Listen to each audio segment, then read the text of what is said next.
नंगौ गिबि खेबनि थाखाय बिटिआरआव थामहिनबा बिटिआरआव रां बावजा बे रां बावजा जानो थांगासिनो दं। नोंथांमोना मिथिगौ जे बे समाव आसामाव गिबि खेबनि थाखाय दिसपुरनि अनगायै गुबुन जायगायाव जे रां बावजा बे रां बावजाया बिटिसिआव बे समाव फैनो थांगासिनो दङ।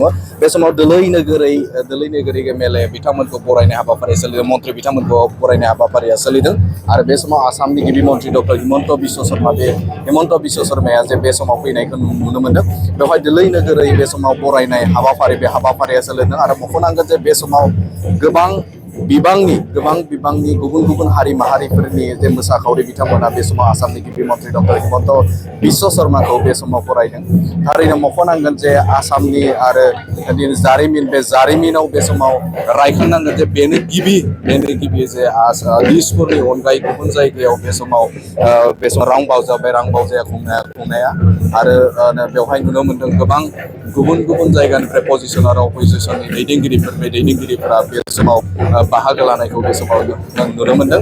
दोलै नोगोरै बे समाव दैदेनगिरि बिथांमोनखौ बरायनाय हाबाफारि बे हाबाफारिया बे समाव सोलिबाय थानायखौ नुनो मोन्दों। आसामनि गिबि मन्त्रि डक्टर हिमन्त बिश्व शर्माया बे समाव फैबाय आरो बिथांखौ बरायनो थाखाय गुबुन जायगानिफ्राय दोलै नोगोरै बे समाव नुजाथिफैनायखौ नुनो मोन्दों। गिबि मन्त्रि डक्टर हिमन्त बिश्व शर्मा बे बिश्व शर्माया दा बावैसो बे समाव नुजाथिदों आरो नुजाथिनानै बिथाङा बे समाव बड'फानि जे बे मुसुखायाव बिबार बावदों आरो बड'फानि बे मुसुखायाव बिबार बावनानै बे समाव